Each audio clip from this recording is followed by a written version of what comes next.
হযরত আনাস বলেন আমার বয়স যখন 20 হয়ে গেল, আমার নবীজির ইন্তেকালের সময় হয়ে গেল, নবীজি সবার কাছ থেকে বিদায় নিচ্ছেন। এবার আনাসের সামনে এসে বলছেন, আনাস আমি মনে হয় দুনিয়াতে বাঁচবো না, আমি দুনিয়া থেকে যে কোনো মুহূর্তে বিদায় নিয়ে নেব। সাইয়েদনা আনাস রাদিয়াল্লাহু তাআলা আনহু নবীজির এই মৃত্যুর পূর্ব মুহূর্ত কষ্ট সহ্য করতে না পেরে বাইরে বের হয়ে চলে গেলেন। পাহাড়িয়া গর্তের মধ্যে গিয়া সেজদায় পড়ে পড়ে কাঁদেন, আল্লাহর দরবারে রোনাজারি করেন। রাসূল তাকে মৃত্যুর পূর্বে দেখতে পাচ্ছিলেন না। রাসূল বলছেন সবাই তো আমি দেখতে পাচ্ছি, কিন্তু আমার খাদেম আনাসটা কই, আমার আনাসটা কই গেল? তন্ন তন্ন করে ওমরে ফারুক খুঁজে গিয়ে দেখেন হযরত আনাস একটা গর্তের মধ্যে, গুহার মধ্যে, পাহাড়িয়া গর্তের মধ্যে, গুহার মধ্যে তিনি সেজদায় পড়ে পড়ে কেঁদে কেঁদে বলছেন, আল্লাহ আমার বয়স মাত্র 20 বছর, নবীজি খেদমত শুরু করেছি 10 বছর বয়সে, খেদমত তেমন করতে পারি না। আল্লাহ তোমার দরবারে ফরিয়াদ করি, আল্লাহ তুমি আমার রাসূলকে যুগের পর যুগ হায়াত বাড়ায়া দাও, আমি আনাস যেন তারকে যুগের পর যুগ যেন খেদমত করে যেতে পারি। এই দোয়া করছিলেন আর কাঁদতেছিলেন। পিছন থেকে ওমর ফারুক বলছেন, ওরে আনাস, রাসূল তোমার জন্য দিওয়ানা হয়ে গেছে, তাড়াতাড়ি চলো। রসুলকে খুশি করার জন্য ওমর ফারুক আনাসকে সেই জায়গা থেকে ধরে এনে নবীর সামনে যখন হাজির করলেন, রসুল বলছেন, আনাস আমার সামনে থেকে দূরে থাকো কেন? মন খারাপ করেছো নাকি? আমার দ্বারা কোনো কষ্ট পেয়েছো নাকি? যদি কোনো ভুল হয়ে থাকে তুমি আমারে মাফ করে দিও। সঙ্গে সঙ্গে আনাস বলছেন, ইয়া রাসূলুল্লাহ, দোষ আপনি করবেন কেন? দোষ তো আমি করেছি। আমার বয়স মাত্র 10 বছর, মা আপনার খেদমতে আমাকে রেখে গেছেন, আমি আপনার তেমন কোনো খেদমত করতে পারি নাই। আমার মন চাচ্ছে আপনি যুগের পর যুগ বাঁচেন, আমি আনাস আপনার খেদমত করে যাই। রাসূল বলছেন, আনাস রে, মৃত্যুর সময় তো আমার হয়ে গেছে, সাকরাতুল মউতের লক্ষণ চলে আসছে, আমি যে কোনো মুহূর্তে দুনিয়া থেকে বিদায় নিয়ে নেব। আনাস তুমি আমার জন্য দোয়া করো, আমি যেন সুন্দর হালতে দুনিয়া থেকে বিদায় নিতে পারি। তবে আনাস বলছে, হুজুর আমার খেদমতের কি হবে? রাসূল বলছেন, আনাস রে, খেদমতের চিন্তা করো না, তুমি আমার খেদমত করতে যেহেতু চেয়েছো, আমি আল্লাহর কাছে বলবো, আল্লাহ জান্নাতের খাদেম অন্য কেউ হবে না, আমার জান্নাতের খাদেম হবে তুমি। আনাস জোরে কোন সুবহানাল্লাহ।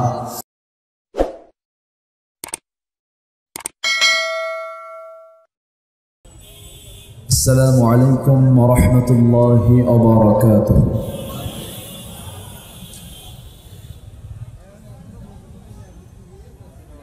إن الحمد لله الأكرم الذي خلق الإنسان وكرم وعلمه من البيان ما لم يعلم، فسبحان الذي لا يحصى امتنانه باللسان ولا بالقلم. نشهد أن لا إله إلا الله وحده لا شريك له، ونشهد أن سيدنا وحبيبنا ومولانا محمدا عبده ورسوله الذي أرسله بالحق بشيرا ونذيرا وداعيا إلى الله بإذنه وسراجا وقمرا منيرا. فقد قال الله تعالى في كلامه المجيد وفرقانه الحميد: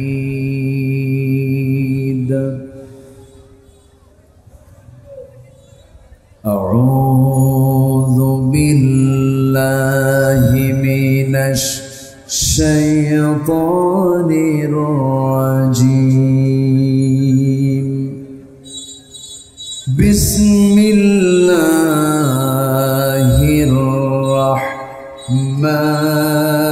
الرحمن الرحيم.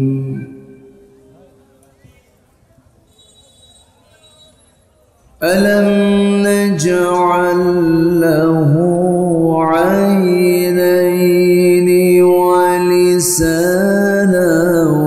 وشفتين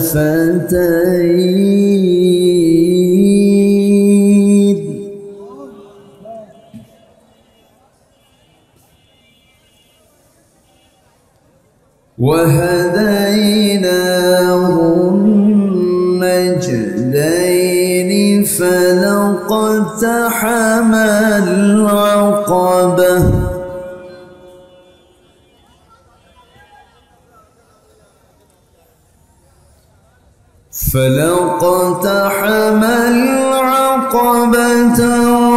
وما أدراك ما العقبة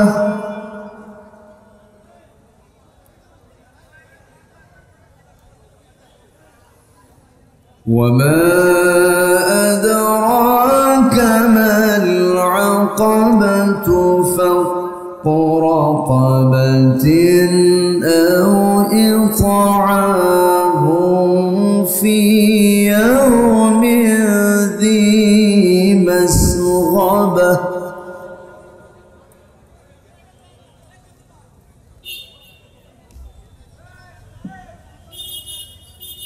يتيما ذا مقربة أو مسكينا ذا متربة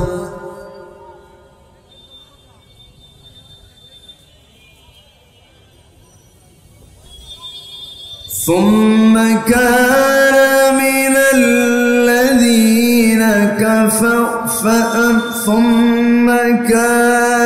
من الذين آمنوا وتواصوا بالصبر وتواصوا بالمرحمة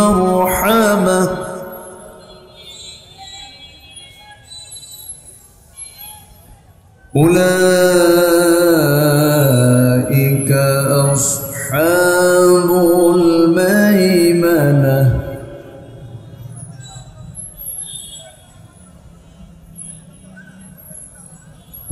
والذين كفروا بآياتنا هم أصحاب المشأمة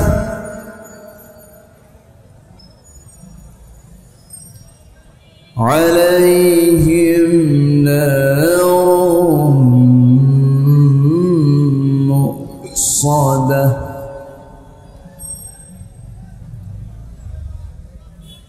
الله أكبر بسم الله الرحمن الرحيم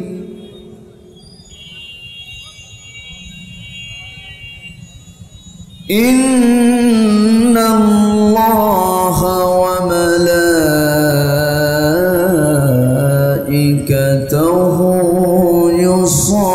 يصلون على النبي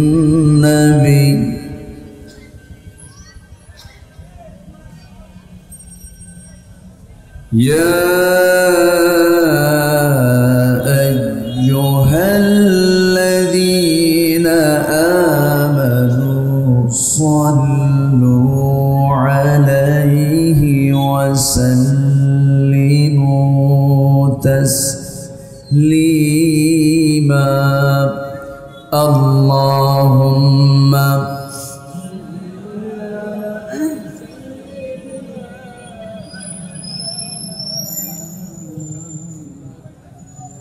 وعلى آله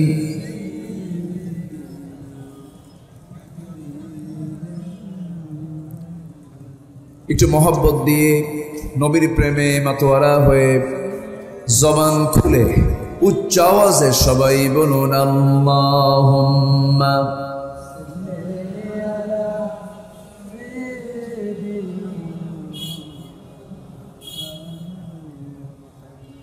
وعلى آله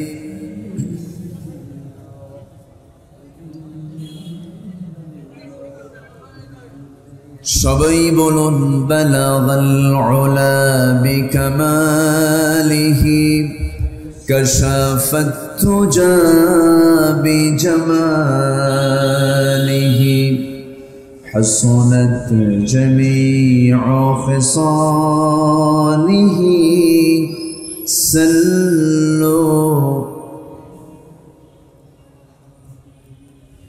سورة يوسف بدار حكمة لقمان ما قارئ قرآن باري يهدي لسان مان ما بلغ العلا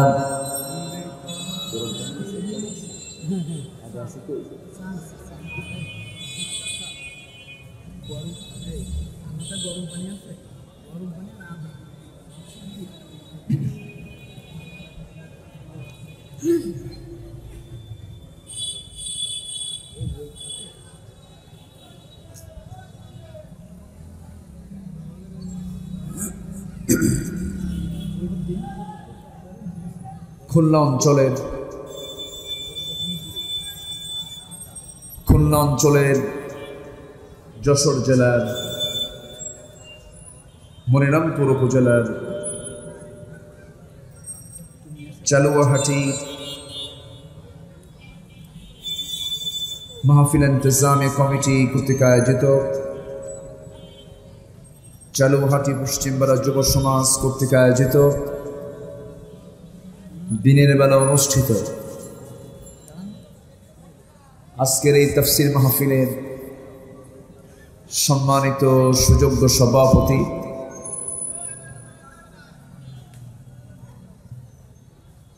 ইসলাম দরদি ব্যক্তিত্ব বিশিষ্ট সমাজসেবক জনাব মনিরুজ্জামান মনি সাহেব, আজকের এই মহৎ আয়োজনের সম্মানিত মেহমানবৃন্দ, বিশেষ করে কথা বলেছেন নন্দিত আলেম দ্বীন হাফিজ মাওলানা আসাদুজ্জামান আসাদ সাহেব, উপস্থিত হযরত উলামায়ে কেরাম, ফদলায়ে ইজম, সুশীল সমাজ, জাতির শ্রেষ্ঠ সন্তান শিক্ষক মণ্ডলী, জাতির বিবেক সাংবাদিকবৃন্দ, সামনে উপস্থিত দূরে কাছের বিভিন্ন স্থান থেকে ছুটে আসা দিনদার ইমানদার ধর্মপ্রাণ দিন ইসলামের নরসারদুল বীর মুজাহিদ প্রাণ প্রিয় সম্মানিত দিনী ভাইরা, আড়ালে বসে আছেন শ্রদ্ধেয়া সম্মানিতা মা বোনেরা, আলোচনার সূচনায় আনুষ্ঠানিকতার মধ্য দিয়ে আমার পক্ষ থেকে আবারও দিল খোলা সালাম, আসসালামু আলাইকুম ওয়া রাহমাতুল্লাহি ওয়া বারাকাতুহু।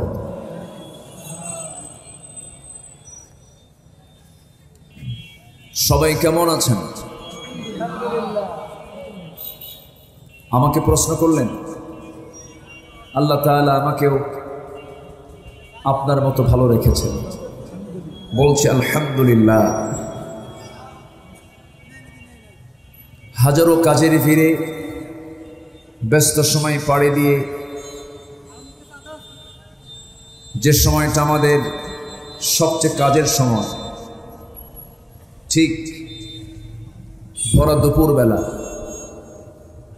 কত কাজ আমাদের, সকল কাজকে স্থগিত করে কোরআনের এই সম্মেলনে, এই উৎসবে আমরা হাজির হতে পেরেছি। যিনি আমাকে আপনাকে এমন সুন্দর আয়োজনে শামিল হওয়ার তৌফিক দিলেন, শুকর আদায় করছি, মুহাব্বাতান বলে উঠছি আলহামদুলিল্লাহ। আবারও বলছি আলহামদুলিল্লাহ, চিৎকার মেরে বলছি আল্লাহুম্মা ইন্নী আসআলুকা আল হুদা ওয়াত তুকা ওয়াল আফাফা ওয়াল গিনা। সবাই বলি আল্লাহুম্মা লাকা আসলামতু ওয়া বিকা আমানতু ওয়া আলাইকা তাওয়াক্কালতু ওয়া ইলাইকা আনাবতু ওয়া বিকা খাসামতু। আমরা আল্লাহ তাআলা শুকর আদায় করে নিলাম। সম্মানিত হাজিরিন, মঞ্চটা রাস্তার সঙ্গে লাগানো হয়েছে। মানুষ যখন কথা বলে, কথা বলার সময় যদি কানে যদি আওয়াজ আসে, কথা হয়? বলেন, এই সিলেকশনটা, এই স্থানটা নির্বাচন করেছেন কে? বুঝলাম ওই রকম ওই সাইডে করতে না, না, মঞ্চটা এই দিকে না রেখে ক্বালা ইয়াকুম ফিল জুলুস বিতুরকাত আও কামা ক্বালা আলাইহিস সালাতু ওয়াস সালাম। রাসূল বলেছেন, তোমরা রাস্তায় বসা থেকে দূরে থাকো। আমারে রাস্তায় বসায় রাখছেন, পিছনে ভ্যান, গাড়ি, রিক্সা, মানুষ, চিল্লাচিল্লির আওয়াজ, আমি কি করবো বলেন তো? উপায় তো আর নাই। সম্মানিত ভাইয়েরা, উচিত ছিল পশ্চিম পাশে আমাকে দিয়ে এই দিকে দিয়ে দাও। মানুষ ঢুকতেছে, যাচ্ছে, নড়াচড়া করছে। কোরআন শোনার জন্য মাহফিল আওয়াজ হতে হবে কয়জনের? এখানে কয়জনের কথা বলা জায়েজ? একজন। মসজিদে কথা বলবে কয়জন? বাজারে? বাজার কি? সবাই। এটা কি মাহফিল না বাজার? তা আমার তো বাজারের সামনে রাখি দিচ্ছেন, পাশে রাস্তা। এগুলো বুঝতে হয়। সম্মানিত ভাইয়েরা, আমি বলেছি আগেই যে এখানে যেন কোনো আওয়াজ না হয়, পিছনে তবু একটু খেয়াল করার চেষ্টা করব। সম্মানিত ভাইয়েরা, আসুন আমরা আলোচনার দিকে যাচ্ছি। কোরআন থেকে আমরা কিছু তেলাওয়াত শুনেছি। আমি তেলাওয়াত দিয়ে আলোচনা শুরু করেছি।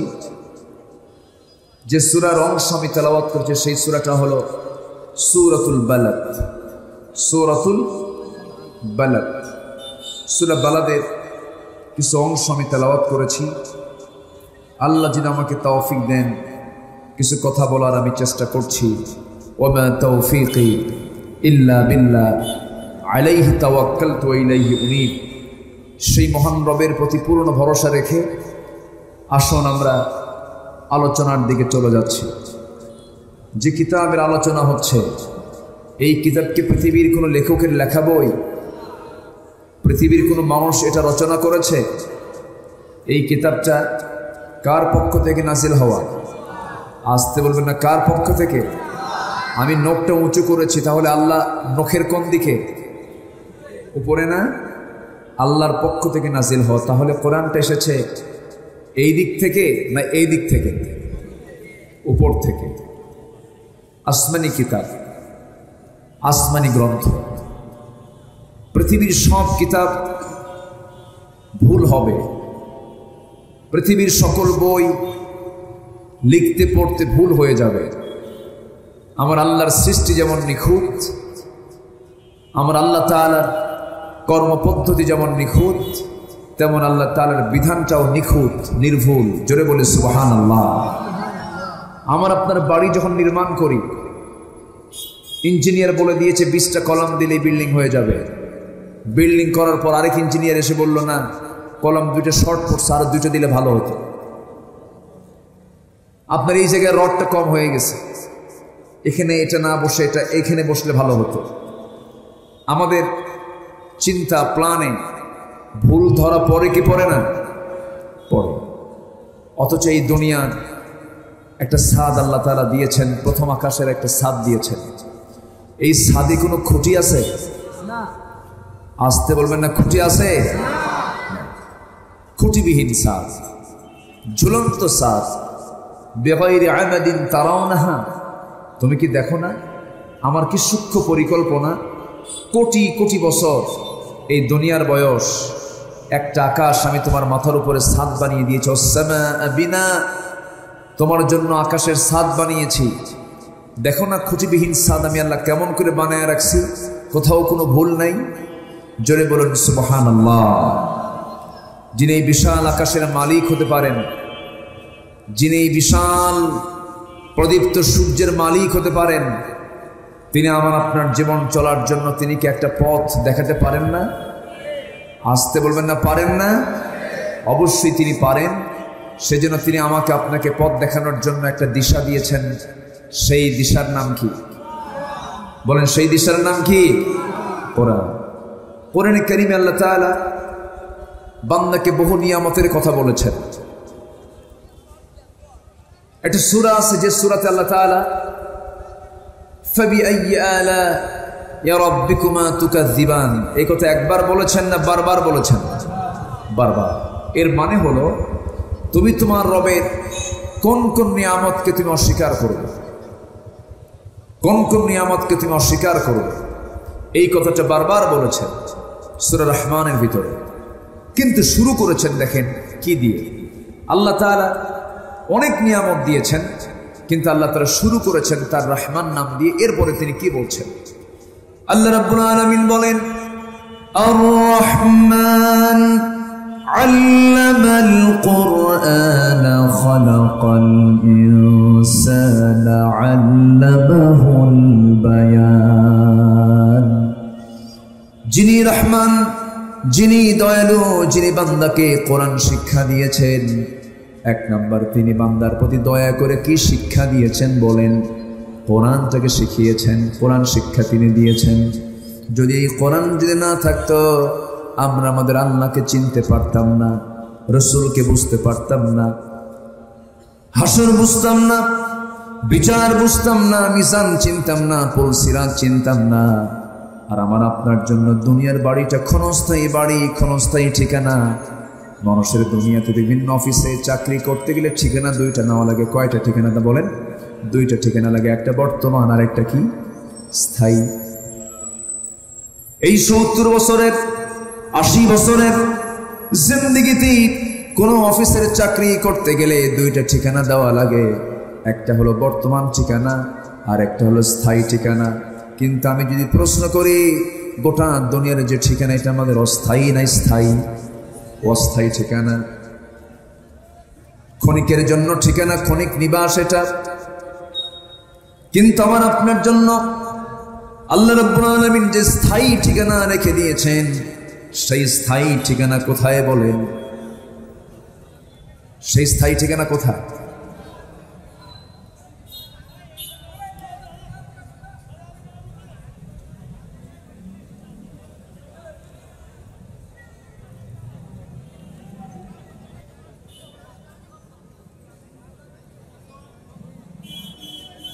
কেমনে কথা বলবো বলেন তো? এটা কোনো কথা?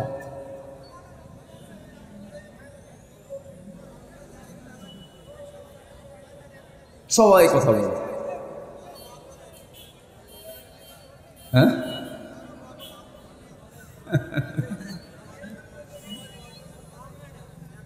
আমার দিকে থাকে। তাহলে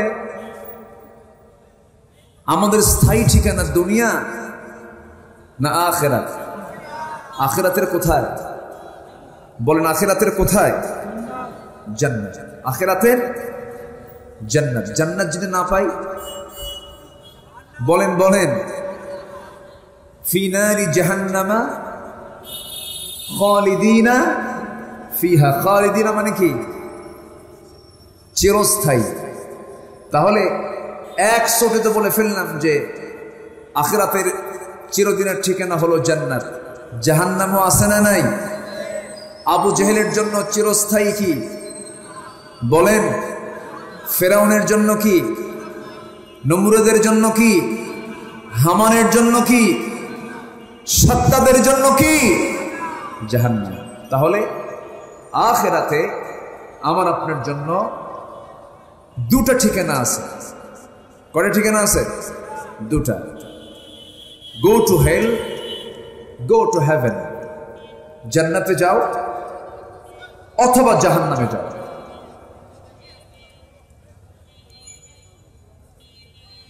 জান্নাতে যাও অথবা জাহান্নামে যাও।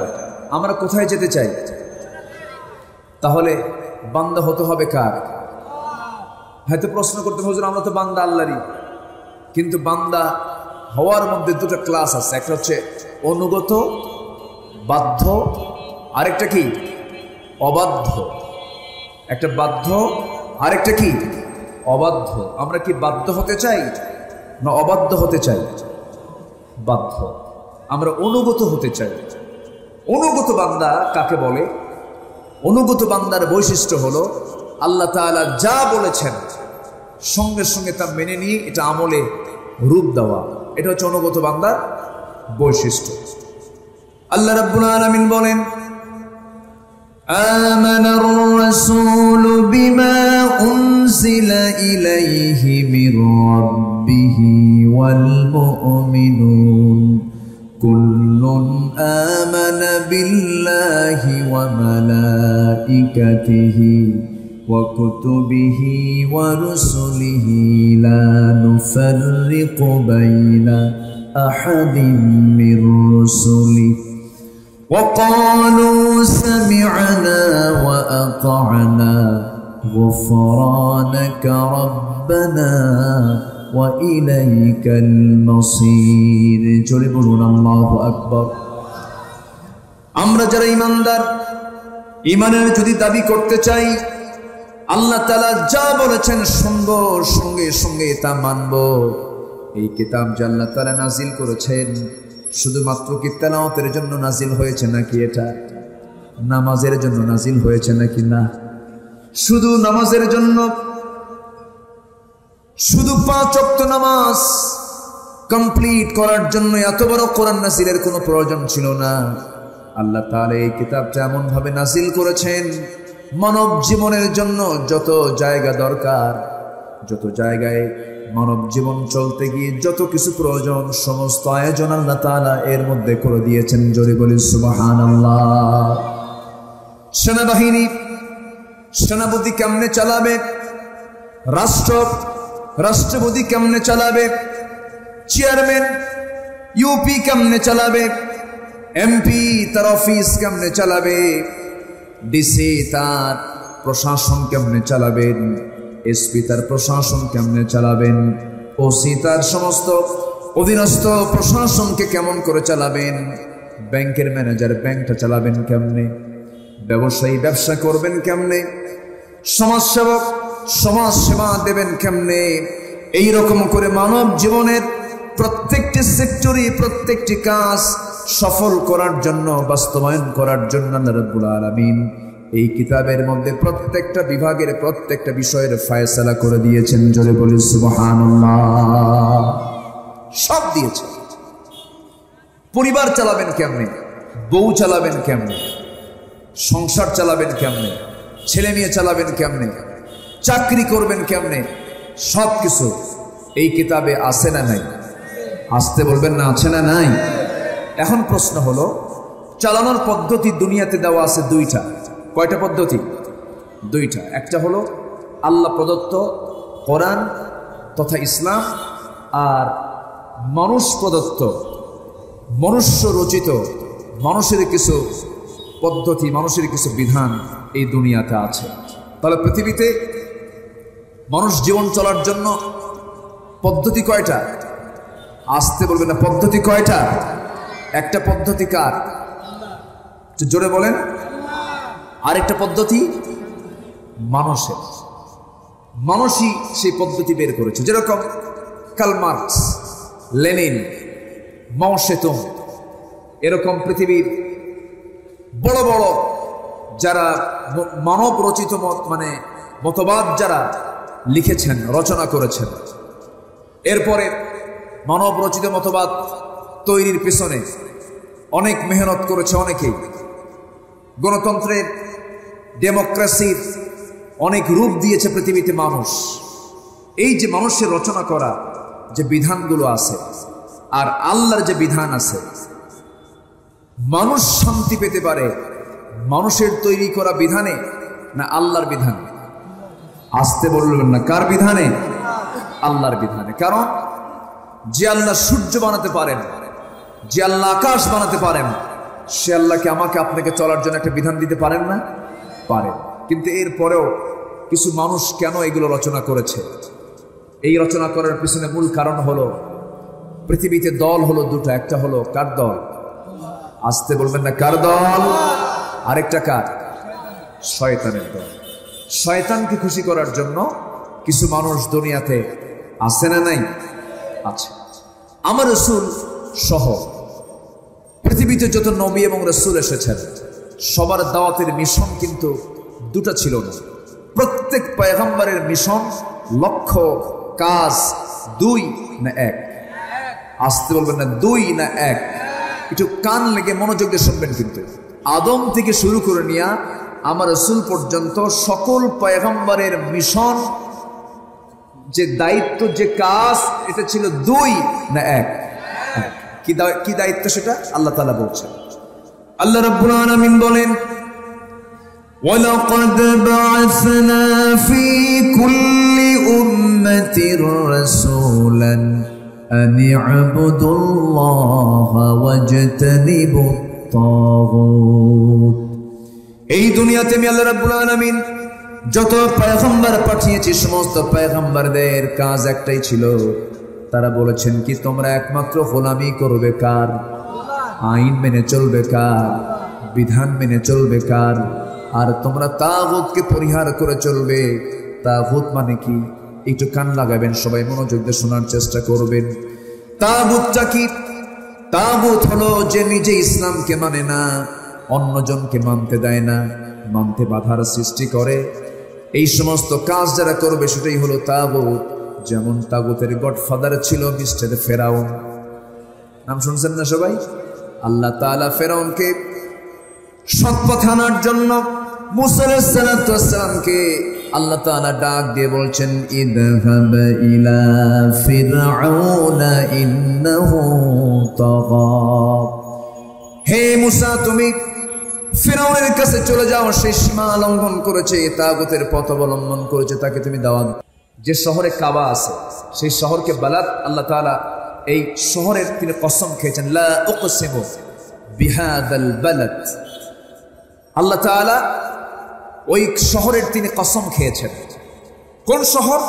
যে শহর সম্পর্কে কাফের মুশরিকরা জানতো, যে শহরে পানি ছিল না, যে কাবার চতুর্পাশে কোনো মানুষ ছিল না, কোনো পশু পাখি ছিল না, সেই শহরকে আল্লাহ তাআলা এমন আবাদ করে দিয়েছেন, গোটা পৃথিবীর মানুষকে সেখানে ঘুরে আসে। জোরে বলে সুবহানাল্লাহ। শুধু ঘুরে আসার জন্য নয়, এটা হুকুমটা কি সুন্নত ওয়াজিব না ফরজ? সুন্নত ওয়াজিব না ফরজ? ফরজ করে দিয়েছেন। তাহলে আল্লাহ তাআলা এই শহরের যে কসম করেছেন, শহরের একটা ইতিহাস আছে না নাই? আল্লাহ তাআলা ওই শহরে সবাইকে যাওয়ার তৌফিক দান করুন। জোরে বলি আল্লাহুম্মা আমিন। ওই শহরে গেলে অন্তত এতটুকু আপনি নিশ্চিত হবেন, আমরা আল্লাহকে দেখি নাই, রাসূলকে দেখি নাই, জান্নাত দেখি নাই, জাহান্নাম দেখি নাই, কিন্তু সেখানে গেলে কিছু বাস্তব কিছু চিত্র দেখা যায়। জোরে বলে সুবহানাল্লাহ। আমি মক্কায় গেলে সবচেয়ে বেশি বরকত পাই হলো একটা পানিতে। বলেন তো সেই পানিটা কি হবে? বলেন তো, জমজম পানি। ওই এলাকায় কোন জায়গায় টিউবওয়েল আপনি পানি পাবেন না। আমার দেশ তো, আমি তো মনে করি এটা একটা সেকেন্ড জান্নাত। কেউ সুবহানাল্লাহ বলেন? জোরে বলেন সুবহানাল্লাহ। আমরা যে কোন দেশে আছি, প্রাকৃতিক দিক থেকে, ফ্যাসিলিটির দিক থেকে কয়েক হাত নিচে গেলেই পানি পাওয়া যায়। যা লাগাবেন জমিনে সব হয়। জোরে করেন সুবহানাল্লাহ। আমার দেশের মাটির চেয়ে উর্বর মাটি পৃথিবীতে আর দ্বিতীয়টা নাই। আমার দেশে আছে কয়লার খনি, গ্যাসের খনি, স্বর্ণের খনি, এমন কোন খনি নাই, তেলের খনি, সব খনি আছে। আমার দেশে সমতল আছে, পাহাড় আছে, পাথর আছে, নদী আছে, মিঠা পানির মাছ আছে, লোনা পানি আছে, সমুদ্র আছে, শত শত নদী দিয়ে ঘেরা আমার এই সোনার বাংলা সবই ছিল। কিন্তু সবচেয়ে বড় খনি একটা আছে, সেটা হলো চোরের খনি। আমার দেশ থেকে বিগত কয়েক বছরে এই দেশ থেকে টাকা পাচার হয়েছে 14 লক্ষ কোটি টাকা। এই টাকাগুলো যদি দেশ থেকে চলে যায়, দেশে কি টাকা থাকে না ফাঁকা হয়? দেশ কি টাকায় ভরা না ফাঁকা? ফাঁকা হয়ে আছে। তাহলে এই দোষ কি আল্লাহ? আসতে বলে এই দোষকে আল্লাহ কি কোনো খাদ্যের সংকট রেখেছেন? গ্যাসের সংকট রেখেছেন? বিদ্যুতের সংকট রেখেছেন? তেলের সংকট রেখেছেন? সংকট সৃষ্টি করছে কারা? আমরা। আমাদের দোষ, আমরা করেছি এটা। সাগরের ভিতরে যত পানি আছে তার চেয়ে বেশি পানি আছে হলো, তার চাইতে বেশি তেল আছে হলো আমার নবীজি যে পথে তিনি ইসরা করে মেরাজের রাতে রওনা দিয়েছিলেন। জোরে বলেন সুবহানাল্লাহ। তেলের কোনো সংকট নেই, তেল বন্টনের সংকট। সম্পদের সংকট নেই, বন্টনের সংকট আছে। ঠিক কিনা বলেন? বন্টন করবে জনগণ, কিন্তু সেই জনগণের ভিতরে যদি যারা নেতৃস্থানীয় তারা যদি চোর হয়, বন্টন কি ঠিক হবে? হবে না। সম্মানিত ভাইয়েরা, আল্লাহ তাআলা সেই কাবার কসম খাচ্ছেন, মক্কা নগরীর কসম খাচ্ছেন, দেখো আমি আল্লাহ তাআলা অনুর্বর একটা এলাকাকে উর্বর করে দিয়েছি, কোথাও পানি নেই, কোথাও আপনি পানি পাবেন না। জমজম কূপকে আল্লাহ তাআলা এত বরকতময় করে দিয়েছেন, এই পর্যন্ত পানি উঠছেই, কিয়ামত পর্যন্ত উঠবে, পানির কোনো কমতি নাই। জোরে বলেন সুবহানাল্লাহ। পৃথিবীর সকল পানি দিয়া শুধু আপনার তৃষ্ণা নিবারণ হয়, পৃথিবীর সকল পানি দিয়ে আপনার তৃষ্ণা শুধু আপনার মিটে যায়, কিন্তু ক্ষুধা মিটে যায় না। কিন্তু জমজম কূপের পানি আল্লাহ তাআলা এমন পানি মানুষের জন্য দিয়েছেন যা শুধু পানিও না, তা একটা খাদ্য বটে। যদি কোনো বান্দা নিয়মিত জমজম কূপের পানি পান করে আল্লাহ তাআলা তার তৃষ্ণা সহ ক্ষুধাও নিবারণ করে দেন। জোরে বলি সুবহানাল্লাহ। এই পানিতে যা ক্যালসিয়াম, ম্যাগনেসিয়াম, পটাশ, ফসফরাস যা আছে তার চেয়ে ডাবল আল্লাহ তাআলা জমজম কূপের পানির মধ্যে রেখে দিয়েছেন। এবং সেই জমজম কূপের পানির ফোয়ারা বের হয়েছে একজন নবীর পায়ের আঘাতে।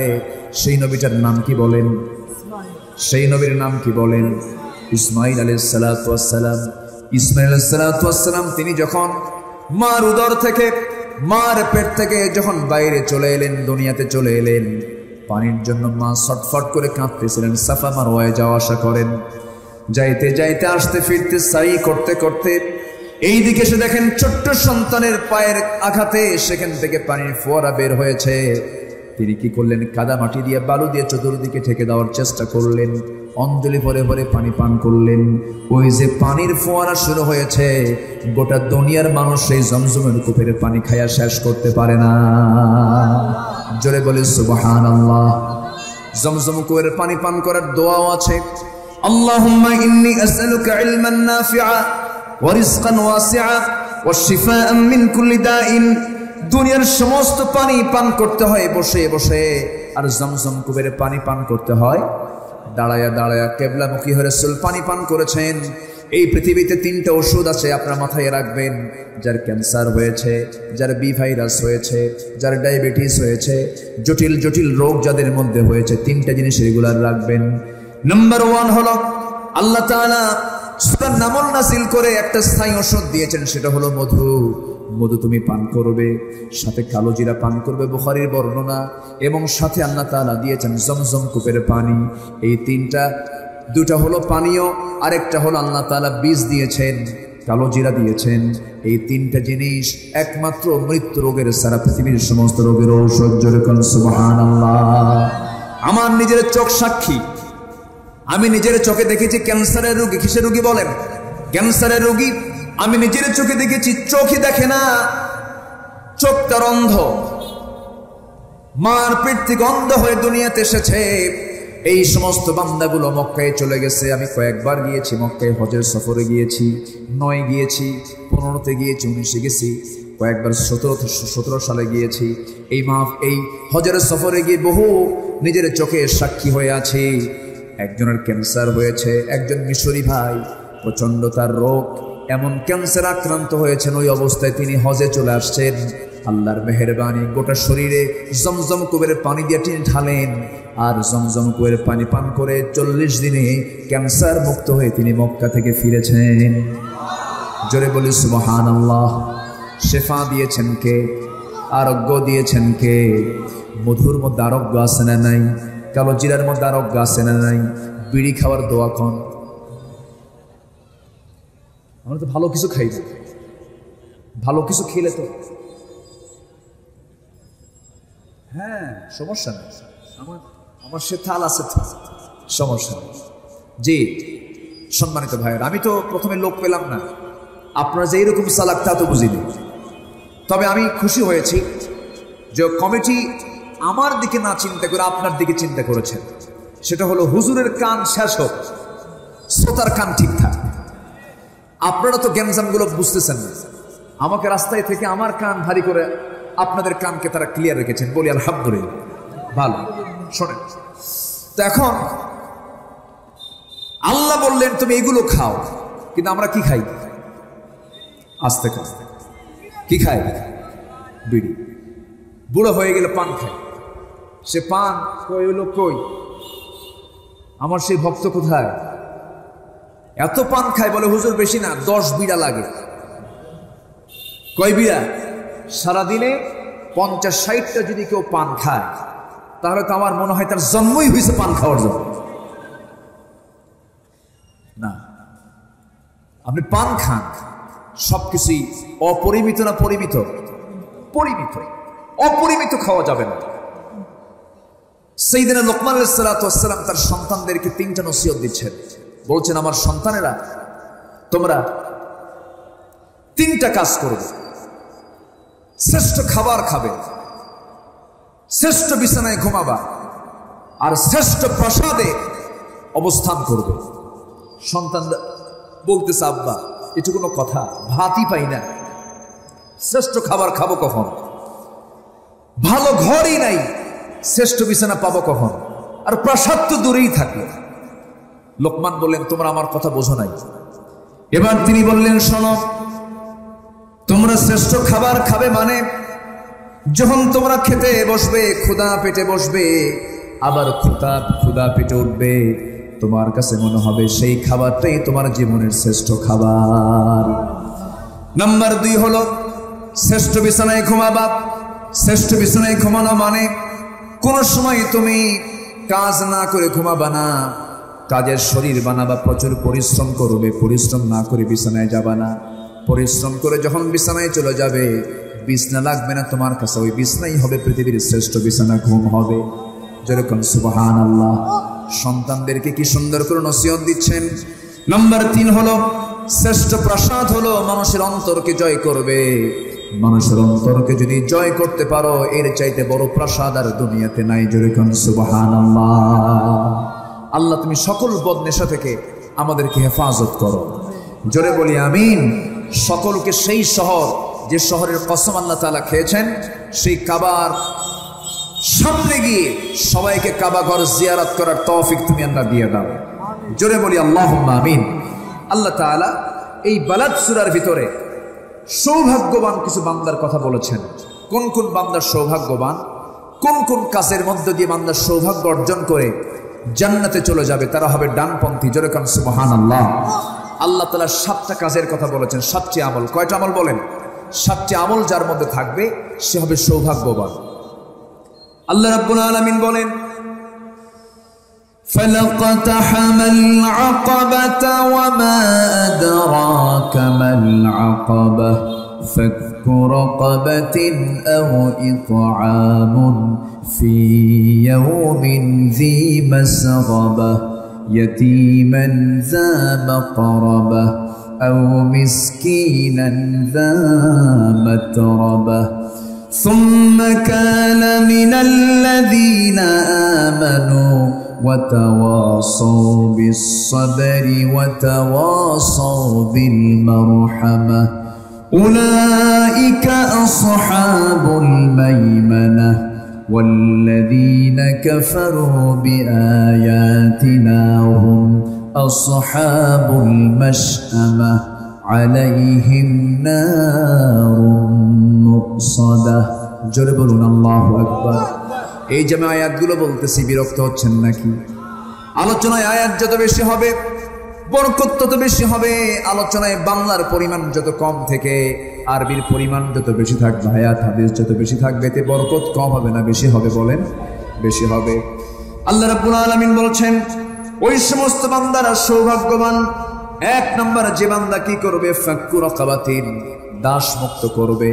দাসের কথা আজকে আমার বাংলাদেশে নাই, তবে যুদ্ধ লেগে গেলে সেই সময় দাসের সিস্টেম হতে পারে কিনা বলেন? যুদ্ধবন্দী তো হতে পারে।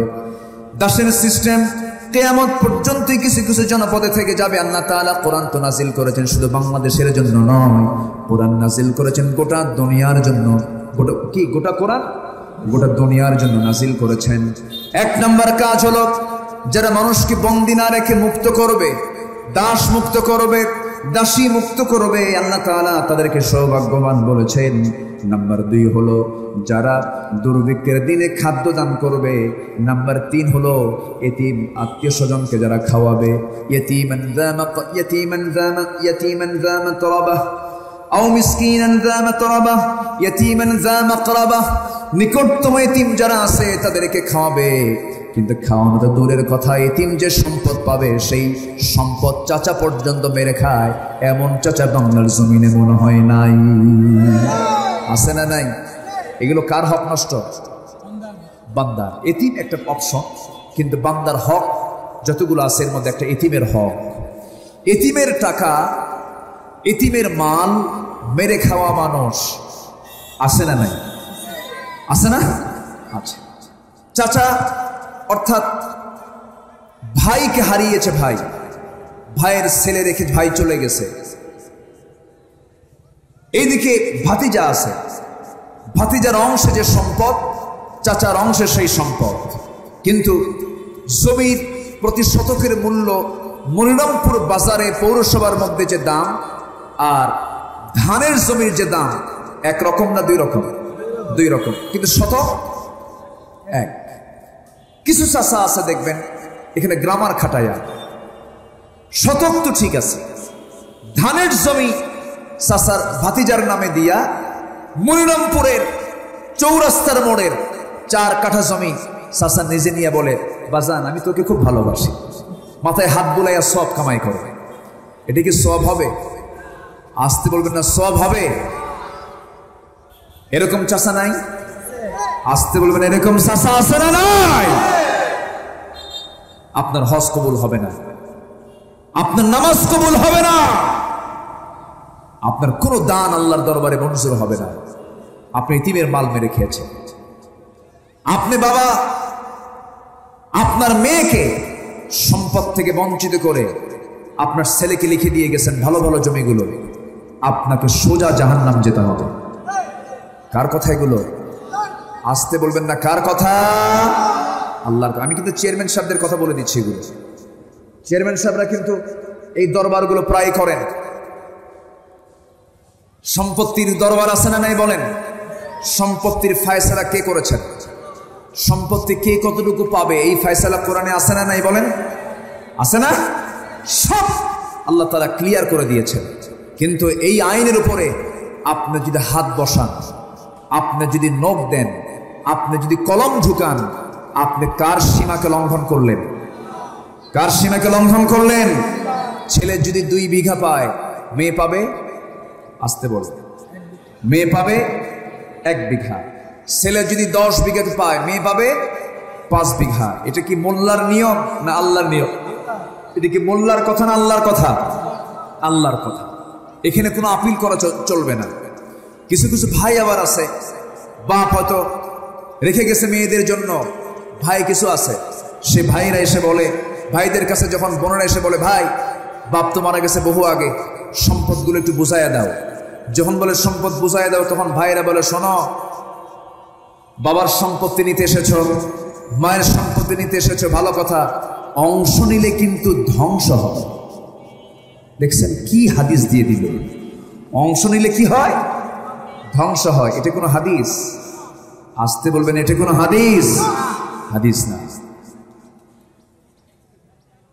বোন সম্পত্তি চাইতে আসলেই বোনকে বসতে পর্যন্ত বলে না, বোনকে খাইতে বলে না। কিন্তু সেই বোনটা যদি বোন না হয়, যদি ভাই হতো, ঠিকই তো দিয়ে দিতা। এই কৃপণতা ম্যাক্সিমাম পরিবারে আছে না নাই? খবরদার এটা করবেন না, আপনার ক্যান্সার হবে।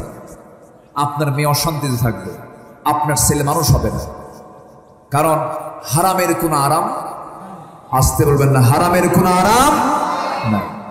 এখন প্রশ্ন হলো, আমার দেশে আবার কিছু সুশীল সমাজের দাবিদাররা আছে যে বাবার সম্পত্তি মেয়ে কেন অর্ধেক পাবে, ছেলে কেন ডাবল পাবে, এটা নিয়ে আবার ওরা আইন করে যে না, ছেলে মেয়ে সমান পাবে। এই নিয়ে আন্দোলন আছে না নাই? এরা আবার আরেক গবর, এদের মাথায় কি আছে? গবর আছে। এরা দুষ্ট, এরা বোঝে না। আল্লাহ তাআলা জানেন যে বান্দা কোন কাজে, কোন বন্ধনে বান্দা সুখী হবে, শান্তি পাবে। ওই মেয়ের, যে মেয়ের বিয়ে হলো, সেই মেয়ের যদি সংসার না হয়, সে ফিরে আসবে কার বাড়ি? বাপ নাই, আসতে তাহলে কার বাড়ি? ভাইয়ের বাড়ি। ভাইও 10 বিঘা, ওই বোনও 10 বিঘা। তখন ওই ভাই বলবে তুই তো 10 বিঘা পাইছিস, আমিও 10 বিঘা, তোকে আমি দেখতে পারবো না।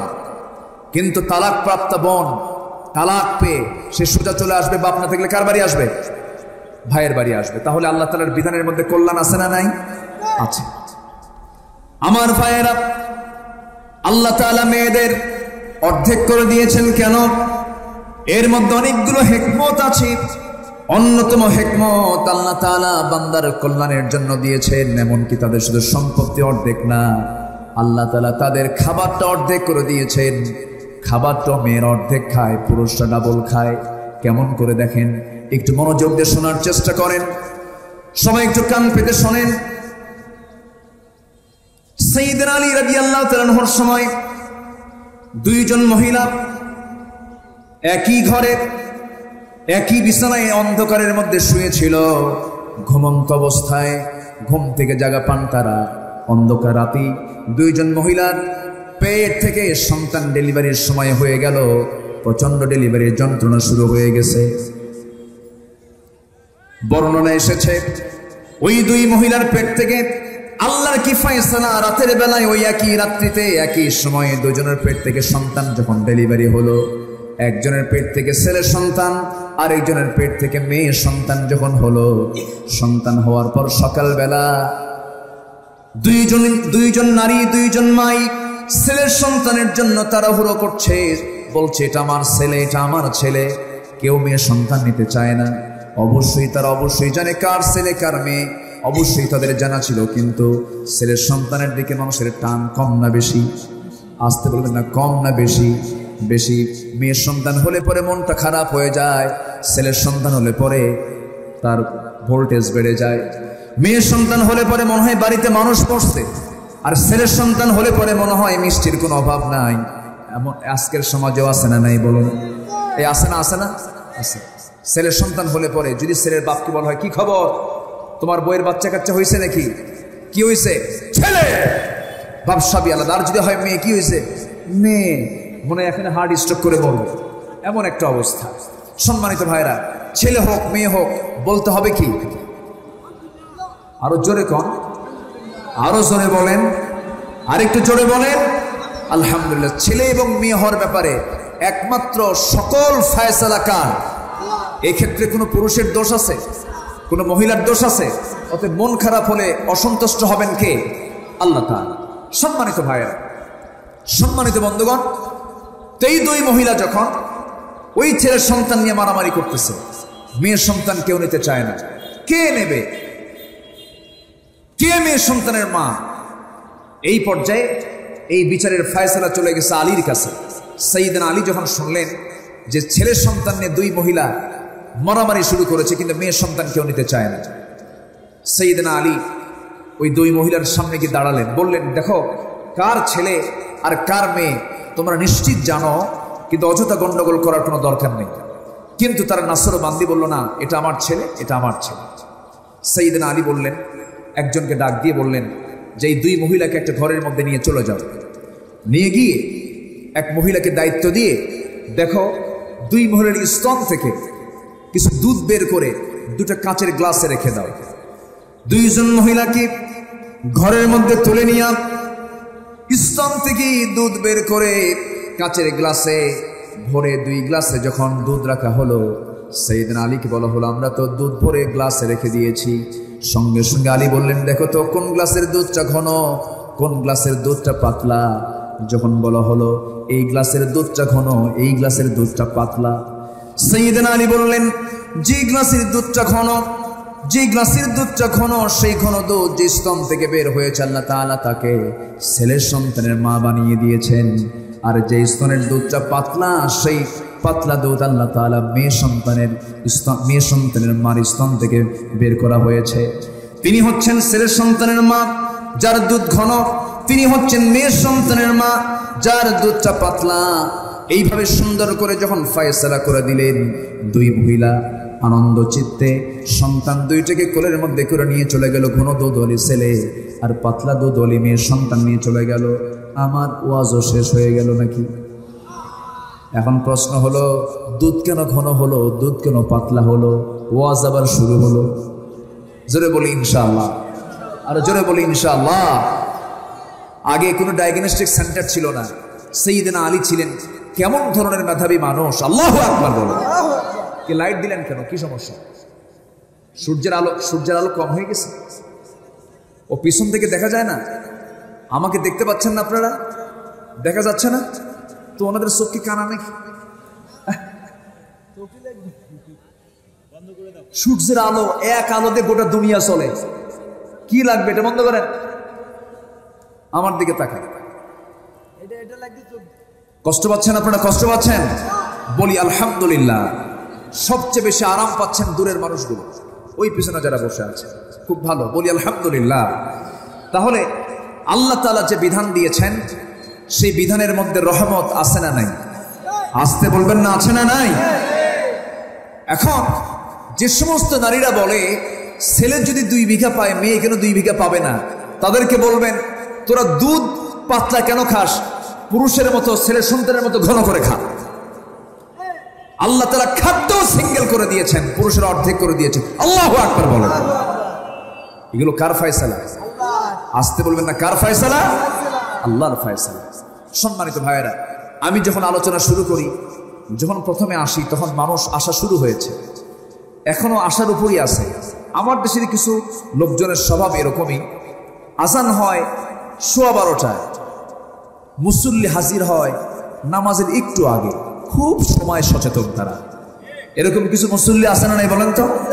আছে। অথচ জুমার দিনে যে প্রথম সবার আগে যে ব্যক্তি মসজিদের প্রথম কাতারে এসে হাজির হবে, প্রথম যে ঢুকবে, আল্লাহ তাআলা তাকে একটা উট কুরবানির সওয়াব দিবেন। জোরে বলে সুবহানাল্লাহ। এটা কিন্তু কোনো দুর্বল কথা নয়, সহিহ বুখারীর বর্ণনা। যদি কেউ জুমার দিন, সিয়াসিত্তের হাদিস, যদি কোনো জুমার দিন কোনো ব্যক্তি সবার আগে মসজিদে যে বান্দা ঢুকবে, আল্লাহ তাআলা তাকে একটা উট কুরবানির সওয়াব দিয়ে দেন। এর মানে কি?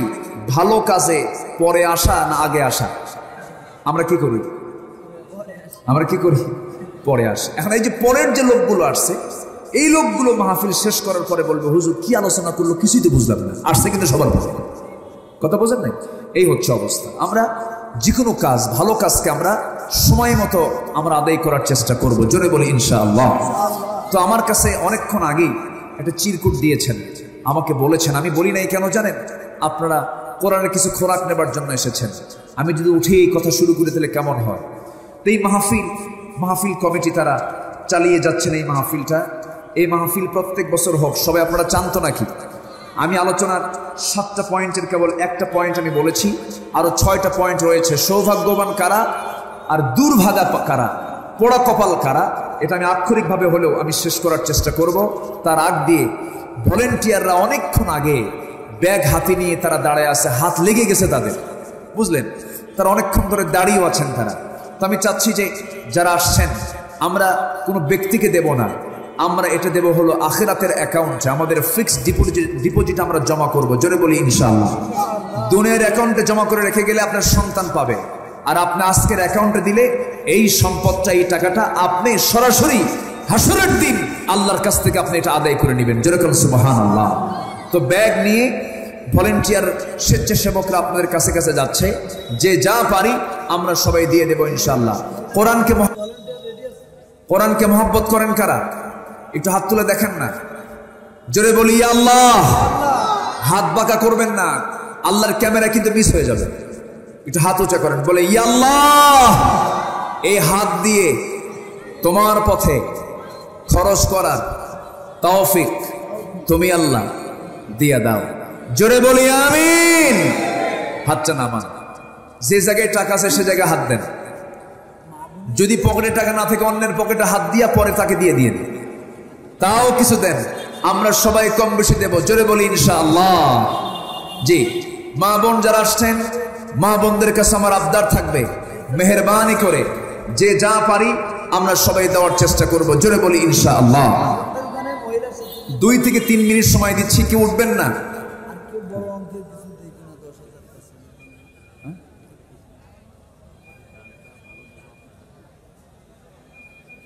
জি, সবাই কথা না বলে ভলেন্টিয়াররা যাচ্ছে, আমরা দিল থেকে দেওয়ার চেষ্টা করব। জিকির করে সুবহানাল্লাহ, আলহামদুলিল্লাহ। আজকে সভাপতি মহোদয় এত সুন্দর চেহারা তার, দেখেন আলহামদুলিল্লাহ বলেন। আমি সবচেয়ে বেশি খুশি হতাম এবছর যা গেছে গেছে, আগামীতেও এই মাহফিলের সভাপতি আমার ভাইজান থাকবেন, কিন্তু আমরা তাকে দাড়িওয়ালা দেখতে চাই।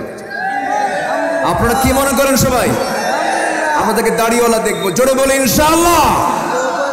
জি, অত্যন্ত আন্তরিক মানুষ আমার প্রিয় ভাই, আজকে সভাপতি মহোদয় আমার মনি ভাই মনিরুজ্জামান। মনির মানে তো আলো, আলোকিত।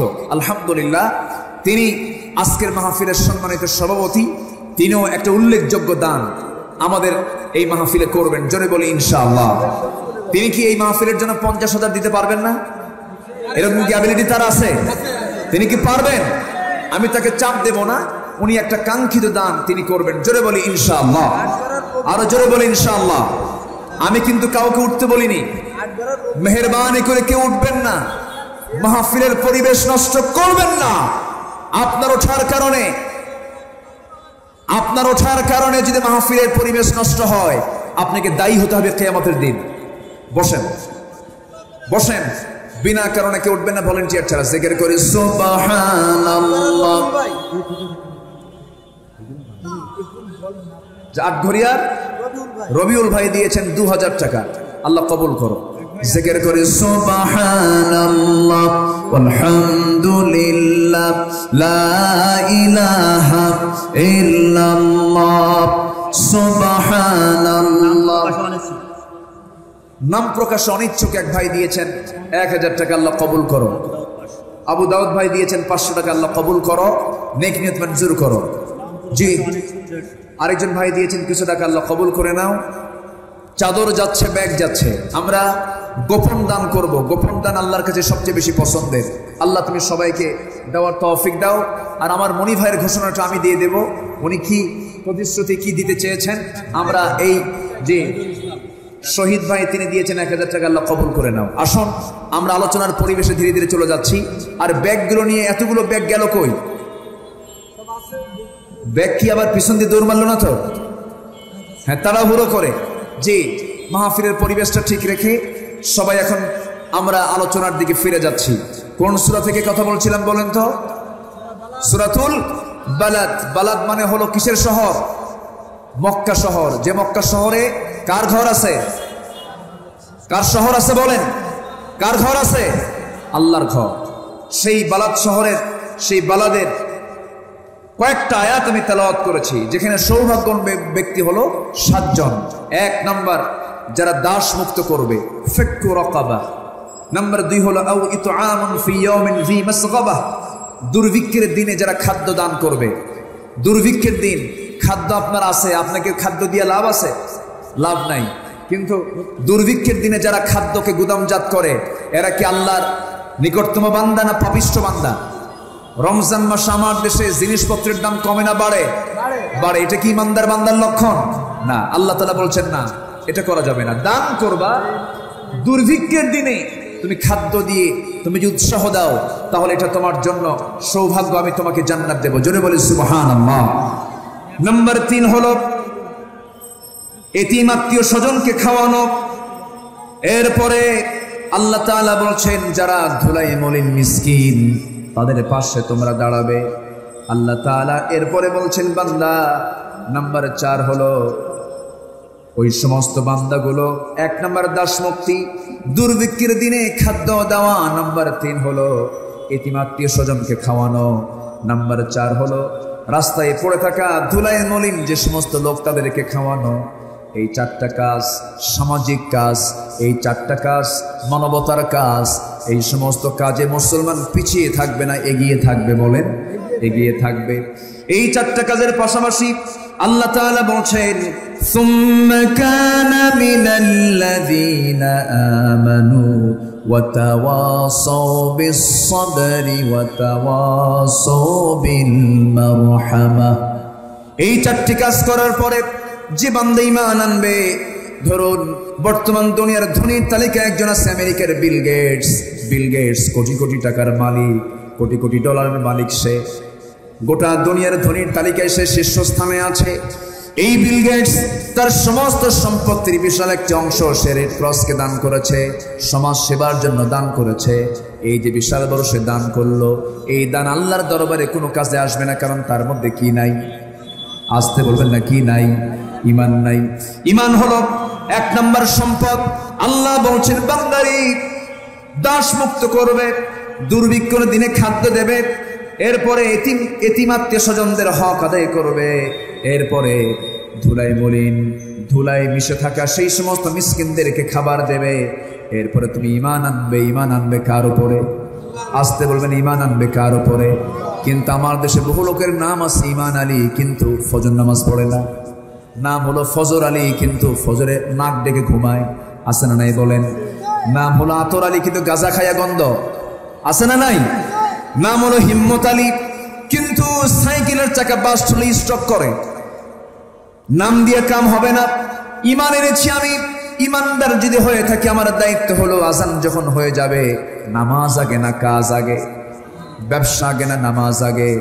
দুনিয়ার সকল কাজ আগে না নামাজ আগে? আজান শোনার সঙ্গে সঙ্গে 5 ওয়াক্ত নামাজ আজকে থেকে আর ছাড়বো না কারা? একটু হাত তুলে দেখেন তো দেখি। জোরে বলি ইয়া আল্লাহ, আর জোরে বলি ইয়া আল্লাহ, ইয়া রহমান, ইয়া রহিম। হাত উঁচু করেন, হাত উঁচু করেন, দেখেন তো কারা কারা হাত তোলে না। মাহফিল কইরা মাহফিলে এসে যদি নামাজি না হয় তাহলে কেমন হলো? একটু হাত তোলেন। যারা যারা হাত তুলবেন আমি বলবো তারাই মনে হয় আবু জাহেলের দলের লোক নাকি?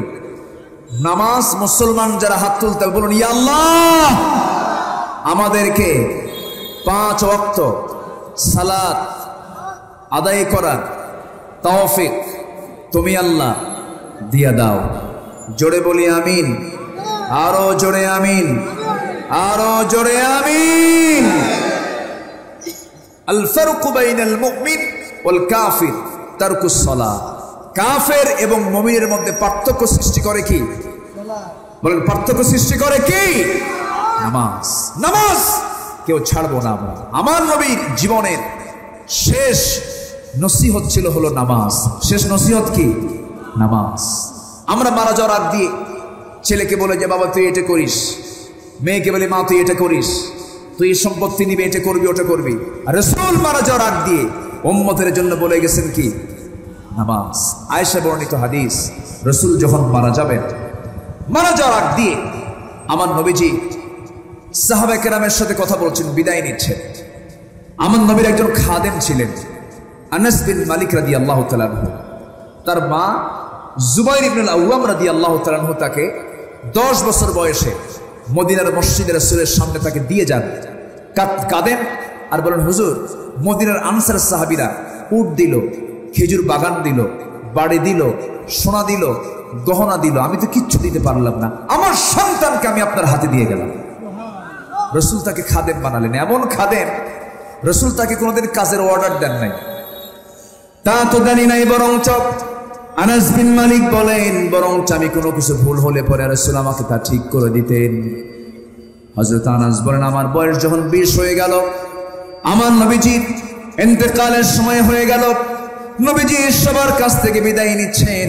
এবার আনাসের সামনে এসে বলছেন, আনাস আমি মনে হয় দুনিয়াতে বাঁচবো না, আমি দুনিয়া থেকে যে কোনো মুহূর্তে বিদায় নিয়ে নেব। সাইয়েদনা আনাস রাদিয়াল্লাহু তাআলা আনহু নবীজির এই মৃত্যুর পূর্ব মুহূর্ত কষ্ট সহ্য করতে না পেরে বাইরে বের হয়ে চলে গেলেন। পাহাড়িয়া গর্তের মধ্যে গিয়া সেজদায় পড়ে পড়ে কাঁদেন, আল্লাহর দরবারে রোনাজারি করেন। রাসূল তাকে মৃত্যুর পূর্বে দেখতে পাচ্ছিলেন না। রাসূল বলছেন সবাই তো আমি দেখতে পাচ্ছি, কিন্তু আমার খাদেম আনাসটা কই, আমার আনাসটা কই গেল? তন্ন তন্ন করে ওমরে ফারুক খুঁজে গিয়ে দেখেন হযরত আনাস একটা গর্তের মধ্যে, গুহার মধ্যে, পাহাড়িয়া গর্তের মধ্যে, গুহার মধ্যে তিনি সেজদায় পড়ে পড়ে কেঁদে কেঁদে বলছেন, আল্লাহ আমার বয়স মাত্র 20 বছর, নবীজি খেদমতি শুরু করেছি 10 বছর বয়সে, খেদমত তেমন করতে পারি না। আল্লাহ তোমার দরবারে ফরিয়াদ করি, আল্লাহ তুমি আমার রাসূলকে যুগের পর যুগ হায়াত বাড়ায়া দাও, আমি আনাস যেন তারকে যুগের পর যুগ যেন খেদমত করে যেতে পারি। এই দোয়া করছিলেন আর কাঁদতেছিলেন। পেছন দিকে ওমর ফারুক বলছেন, ওরে আনাস, রাসূল তোমার জন্য দিওয়ানা হয়ে গেছেন, তাড়াতাড়ি চলো। রসুলকে খুশি করার জন্য ওমর ফারুক আনাসকে সেই জায়গা থেকে ধরে এনে নবীর সামনে যখন হাজির করলেন, রসুল বলছেন, আনাস আমার সামনে থেকে দূরে থাকো কেন? মন খারাপ করেছো নাকি? আমার দ্বারা কোনো কষ্ট পেয়েছো নাকি? যদি কোনো ভুল হয়ে থাকে তুমি আমারে মাফ করে দিও। সঙ্গে সঙ্গে আনাস বলছেন, ইয়া রাসূলুল্লাহ, দোষ আপনি করবেন কেন? দোষ তো আমি করেছি। আমার বয়স মাত্র 10 বছর, মা আপনার খেদমতে আমাকে রেখে গেছেন, আমি আপনার তেমন কোনো খেদমত করতে পারি নাই। আমার মন চাচ্ছে আপনি যুগের পর যুগ বাঁচেন, আমি আনাস আপনার খেদমত করে যাই।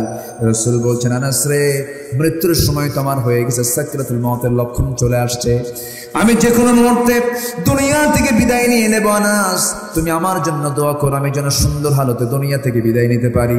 তবে আনাস বলছে, হুজুর আমার খেদমতের কি হবে? রাসূল বলছেন, আনাস রে, খেদমতের চিন্তা করো না, তুমি আমার খেদমত করতে যেহেতু চেয়েছো, আমি আল্লাহর কাছে বলবো, আল্লাহ জান্নাতের খাদেম অন্য কেউ হবে না, আমার জান্নাতের খাদেম হবে তুমি। আনাস জোরে কোন সুবহানাল্লাহ। আমার নবীজি সবাইকে সান্ত্বনা দিয়া রাসূল দুনিয়া থেকে বিদায় নিচ্ছেন। বিদায় নেওয়ার পূর্ব মুহূর্তে আম্মা জান আয়েশা বর্ণিত হাদিস, আয়েশা সিদ্দিকা রাদিয়াল্লাহু তাআলা আনহা বলেন, রাসূল যখন মারা যাবেন, রাসূল আমার পাশে এসে আমাকে বলছেন, আয়েশা মাথায় প্রচন্ড ব্যথা, মাথায় পানি ঢেলে দাও। আমি রাসূলকে সুন্দর করে শোয়া দিলাম, সুন্দর করে মাথায় পানি ঢেলে দিলাম, মাথার চুলগুলো লম্বা লম্বা সুন্দর করে চিরুনি দিয়ে সুন্দর করে চুলগুলো আশ্রয় দিলাম। রাসূল হঠাৎ করে আজান শুনতে পেলেন, বলছেন, আয়েশা রে, আজান দিয়েছে বেলাল, মসজিদে যেতে হবে। তিনি গায়ের জোরে একটু দাঁড়ানোর চেষ্টা করলেন কিন্তু ব্যর্থ হয়ে গেলেন। নবীজি আবার পড়ে যাওয়ার মতো হয়ে গেলেন। আম্মা জান আয়েশা বলছেন, ইয়া রাসূলুল্লাহ, আপনি মনে হয় জামাতের নামাজ পড়তে পারবেন না, আপনি শুয়ে পড়ুন। রাসূল বলছেন, না রে আয়েশা, আজান যখন হয়েছে আমার সাহাবীদেরকে বলো তারা নামাজে দাঁড়ায়া যাক, আমি তো জামাতে মনে হয় নামাজ পড়তে পারবো না। তোমার বাবা আবু বকরকে আমার মুসল্লায় দাঁড় করে দাও, বলে দাও সেজন্য আমার জায়গায় নামাজে দাঁড়ায়া যায়। আমার নবী যে মুসল্লায় সারা জীবন নামাজ পড়িয়েছেন, সেই মুসল্লায় অন্যজন যখন দাঁড়িয়েছেন, সাহাবায়ে কেরামদের মধ্যে কান্নার রোল পড়ে গেছে, কাঁদতেছেন সাহাবায়ে কেরাম। আমার নবীজি বলছেন, আয়েশা আমার সাহাবীরা কেন কান্দি, আমাকে জানালার কাছে নিয়ে যাও। জানালার কাছে যখন নিয়ে যাওয়া হলো, হুজরার ভিতরে জানালার কাছে গিয়ে দাঁড়ায় আছেন, নামাজ শুরু হয়ে গেছে, নামাজ শুরু করেছেন সাহাবীরা, রুকু করতেছেন, সেজদা দিচ্ছেন। আমার নবীজি দৃশ্যগুলো দেখতেছেন আর চোখের কোনা বেয়ে টপ টপ করে পানি পড়ছে, চোখের পানিতে আমার নবীজির গালগুলো ভিজে যাচ্ছে। আম্মা জান আয়েশা নবীজির চোখের পানিগুলো আস্তে আস্তে মুছে দিয়ে বলছেন, ইয়া রাসূলুল্লাহ, আপনি কাঁদেন কেন? আপনার কাঁদা তো আমার জন্য দারুণ কষ্টের কারণ হয়ে যায়। আপনার সাহাবীরা তো নামাজ পড়ছে, এটা তো আনন্দের সংবাদ। রাসূল বলছেন, আয়েশা রে, তুমি যে আমাকে চোখের পানি বের হতে দেখছো, এই চোখের পানি আমার দুঃখের নয়, কষ্টের নয়, যন্ত্রণার নয়, এই চোখের পানি হচ্ছে আমার আনন্দের চোখের পানি। কারণ এই নামাজ কায়েমের জন্য আমাকে বদরের প্রান্তরে যুদ্ধ করতে হয়েছে, এই নামাজ কায়েমের জন্য উহুদের ময়দানে আমাকে দান্দান মোবারক শহীদ করতে হয়েছে। এই নামাজের কারণে কাফের মুশরিকরা আমাকে মক্কা থেকে ঘাড় ধাক্কা দিয়ে মদিনায় বের করে দিয়েছে। সেই নামাজ আজকে রাষ্ট্রীয় পর্যায়ে কায়েম হয়েছে, এই আনন্দে আমি কাঁদতেছি। আমার নবী এরপরে আস্তে করে তিনি আবার শুয়ে পড়লেন। মৃত্যুর সময় চলে এসেছে, যে কোনো সময় তিনি মারা যাবেন, মালাকুল মউত তার সামনে চলে আসবেন। আম্মা জান আয়েশা বলেন, রাসূল দুনিয়া থেকে বিদায় নেবেন, মালাকুল মউত দরজায় হাজির। এমন সময় রাসূল আমাকে আস্তে করে টান মেরে কাছে ডেকে বলছেন, আয়েশা, আমার বুঝি মৃত্যুর সময় খুব কাছাকাছি। আমি জিবরাইলের সঙ্গে কথা বলেছি, জিবরাইল আমাকে বলেছেন, আপনার পৃথিবীতে বেঁচে থাকার চাইতে আল্লাহর সঙ্গে সাক্ষাৎটাই বড় শ্রেয় হয়ে যাবে। আমি আল্লাহর সাক্ষাতেই যেতে চাই, আমি আল্লাহর দিদারেই যেতে চাই। ভালো বান্দার, ইমানদার বান্দার দুনিয়াতে বেঁচে থাকার চাইতে মরে যাওয়াই ভালো, কারণ সাক্ষাৎ হবে কার সাথে? আসতে বলবেন না, কার সাথে? আমরা দুনিয়াতে মেহমান হয়ে এসেছি, আমরা বাড়িতে চলে যাব, আমরা বাড়িওয়ালা হয়ে জান্নাতে। জোরে বলেন সুবহানাল্লাহ। আমার নবীজি এই কথা বলেই আয়েশাকে আস্তে করে কাছে টেনে বলেন, আয়েশা মুখটা কেমন যেন দুর্গন্ধ মনে হচ্ছে, একটা মেসওয়াক দাও তো। মেসওয়াক এনে দেওয়া হলো। আম্মা জান আয়েশা মেসওয়াকটা চাবায়া চাবায়া নরম করে দিলেন, শক্তটাতে চাবায়া চাবায়া নরম করে রাসূলের হাতে যখন দেওয়া হলো, আমার রাসূল সেই মেসওয়াকটা হাতের মধ্যে নিয়ে আগে মেসওয়াক শুরু না করে সেই মেসওয়াক দিয়ে সেই মেসওয়াকের আগায় লেগে থাকা আম্মা জান আয়েশার মুখের থুতুগুলো চুষে চুষে পান করে মুস্কি মুস্কি হাসি মেরে বলছেন, আয়েশা আমি তোমার স্বামী, তুমি আমার স্ত্রী, এই মৃত্যুর পূর্বেও আমি তোমাকে খুশি করার চেষ্টা করলাম। এই কথা বলি নবীজি মেসওয়াক সম্পূর্ণ করে মুখটা পরিষ্কার করে নবীজি মৃত্যুর প্রিপারেশন নিয়ে নিচ্ছেন। এমন সময় বলছেন, আয়েশা রে, আমার সর্বশেষ একটা কথা আমি তোমাকে জানিয়ে দিচ্ছি। লক্ষ লক্ষ হাদিস তোমাকে আমি বর্ণনা করেছি, আজকে আমার সর্বশেষ হাদিস, সর্বশেষ কথা হলো আসসালাত আসসালাত আইমা মালাকাত আইমানুকুম। আমার উম্মতরা যেন কখনো 5 ওয়াক্ত নামাজ না ছেড়ে দেয়। সবাইকে নামাজ পড়তে রাজি আছেন?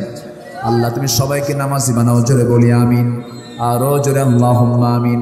আমার ভাইরা, ইমানের অপর নাম হলো নামাজি হতে হবে। আমরা কি হব বলেন? নামাজি হবে। নামাজ ইমানদার হব না বেনামাজ ইমানদার হব? বেনামাজ আবার ইমানদার কিসের হয়? ইন্নাল মুসলিমিনা ওয়াল মুসলিমাত ওয়াল মুমিনিনা ওয়াল মুমিনাত, মুমিন পুরুষ, মুমিনা নারী, মুসলমান পুরুষ, মুসলমান নারী আমাকে আপনাকে হতে হবে। আমার মা, আপনাকে 5 ওয়াক্ত নামাজি হতে হবে, স্বামীকে দাম দিতে হবে, পিতামাতার হক আদায় করতে হবে। তবে আমার দেশে শ্বশুর শাশুড়ি, শাশুড়ি এবং ছেলে বউয়ের সঙ্গে গন্ডগোল আছে না নাই? আসতে বলবেন না, আছে না নাই? আমাকে একজন কানে বলেছেন, হুজুর আপনি অন্তত এই বিষয়টা একটু বলবেন, শাশুড়ি এবং ছেলে বউয়ের গন্ডগোল এটা কি আমাদের পুরাতন না নতুন? নতুন না পুরাতন? পুরাতন একটা বিষয়। এখানে এই ফয়সালাটা করা খুব কঠিন একটা বিষয়। একই মহিলা মেয়েকে বিয়ে দিয়েছেন, জামাইয়ের ব্যাপারে কথা বলতে নিয়ে বলেন, আমার জামাইটা খুব ভালো, আমার জামাই এত ভালো, আমার মেয়ে যা বলে আমার জামাই তাই শোনে, আমার মেয়ের কাপড় চুপড় আমার জামাই ধুয়ে দেয়, মাঝে মাঝে রান্না বান্নাও করে দেয়, এত ভালো জামাই আমার। বলল, কিন্তু আমার ছেলেটা মানুষ হলো না, খালি বউয়ের কথা শোনে। আমার কথা কি বুঝতেছেন? বউ যা বলে তাই শোনে, বউ ছাড়া আমার ছেলের জীবনে আর কিছু নাই। তাহলে বলেন তো কথা কয় প্রকার হলো? বলল কয়জন? বলল কয়জন? আচ্ছা, যদি একই লোকের মুখে যদি 2 ধরনের কথা বের হয়, এটা কি ইমানদারের লক্ষণ না মুনাফিকের লক্ষণ? এই জাতীয় সমস্যা আমাদের মা বোনদের মধ্যে আছে না নাই? আচ্ছা, মা, আপনার মেয়েকে যেমন আপনার মেয়েকে আপনি মেয়ে মনে করেন, অন্য ঘর থেকে আসা আপনার ছেলে বউকে আপনি মেয়ে মনে করেন, আপনি সুখী হবেন, আপনি আনন্দ পাবেন, আপনি তৃপ্তি পাবেন। এই কৃপণতা অনেক মহিলার মধ্যে লক্ষ্য করা যায়। আল্লাহ তুমি এলাকার প্রত্যেকটা ঘরকে জান্নাতের ঘর হিসেবে তুমি আল্লাহ কবুল করে নাও। স্বামীর গুরুত্ব আছে না নাই? অনেক মেয়েরা বলে, হুজুর শুধু স্বামীর ওয়াজ করেন, বউয়ের তো ওয়াজ করেন না। আমাদের যে পিঠায়, আমাদের যে মারে, এমন জাতীয় তো ওয়াজ আপনাদের মুখ থেকে শুনি না। স্বামী কর্তৃক স্ত্রীর প্রতি জুলুমও আছে না নাই? আসতে বল, আছে না? আছে, জুলুম কিন্তু আছে। বউ কিন্তু কোনো চাকর না, বউ একটা সম্মানজনক পদ। বউ কিন্তু আপনার কাজের মেয়ে না যে আপনি তাকে দিয়ে সব ধরনের কাজ করায় নেবেন, জুলুম করবেন, এটা কিন্তু নয়। স্ত্রী হচ্ছে একটা মর্যাদা, একটা সম্মানজনক আসন। সেই স্ত্রী কে? আপনার ছেলের মা। সেই স্ত্রীকে আপনার মেয়ের মা। সেই স্ত্রীটাকে আপনার ইমানের পাহারাদার। আল্লাহু আকবার বলেন। আপনার যৌবনের খোরাক সে মিটিয়ে দেয়, আপনিও তার যৌবনের খোরাক মিটিয়ে দেন। আপনার ইমানের পাহারাদার আমি কেমনে বলবো? আপনি কোথাও যাচ্ছেন, একা সফরে না যাওয়াই ভালো। দূরের সফরে বউকে সাথে নিয়ে গেলে বউটা হচ্ছে ইমানের পাহারাদার। কেমনে? আপনি যদি রাস্তায় বের হন, বউ সাথে আছে, স্ত্রীর সাথে আছে, আপনি কি কোনো পর নারীর দিকে তাকায় থাকতে পারবেন? তাকায় থাকতে পারবেন? পারবেন না। কেন? পাশে দারোগা দাঁড়ায় আছে। যদি আপনি তাকান, যদি আপনি নজর দেন, আর এই নজরটা যদি 30 সেকেন্ড হয়, আর এই নজরও যদি বইয়ের নজরে পড়ে যায়, সেই সময় কিছু না বললেও সন্ধ্যার দিকে হয়তো আপনি বলতেছেন যে সুইটি আমার জন্য এক গ্লাস পানি আনো তো, তোমার সুইটি, ঠিক কি না? আচ্ছা আলহামদুলিল্লাহ, বসেন, তোমার সুইটি না থাক। তাহলে তুমি দিনের বেলা ছায়া থাকো অন্যদিকে, আর এখন আমার তুমি সুইটি বলে ডাকো। তাহলে বউটা পাশে থাকলে ইমানের সিকিউরিটি আসে না নাই? যে স্ত্রী আপনার ইমানের সিকিউরিটি নিশ্চিত করে, সেই স্ত্রীকে সম্মান দেওয়ার দরকার আছে না নাই? রসুল বলেন, আম্মা জান আয়েশা বলেন, রসুল মাঝে মাঝে আমার হাত পা টিপে দিতেন। হয়তো মনে মনে চিন্তা করেছেন, হুজুর বউদের এমন অলস বানায় থুয়ে গেলেন। না, আমরা এই অপরের হক আদায় করবো, জোরে বলে ইনশাআল্লাহ। কেউ কাউকে আমরা বোঝা মনে করবো না, কেউ কাউকে আমরা চাকর মনে করবো না, কেউ কাউকে আমরা হেয় করবো না। সবাইকে আমরা সম্মান দিয়ে শ্রদ্ধার চোখে দেখার চেষ্টা করব। পিতামাতার হক যেমন আছে, সন্তানের হক আছে না নাই? আমাদেরকে বলে হুজুর পিতামাতার হক নওয়াজ করবেন। পিতামাতাকে যে সন্তান ভাত কাপড় চোপড় দেয় না, অবশ্যই সেই পিতামাতারও কিছু দোষ আছে। কেন দেয় না? শিক্ষার ভিতরে কিছু ভুল শিক্ষা তাকে দেওয়া হয়েছে।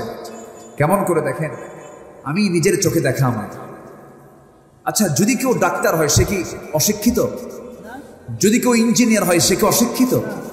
যদি কেউ একজন ডিসি হয় সে কি অশিক্ষিত? যদি কেউ পুলিশের প্রধান হয় সে কি অশিক্ষিত?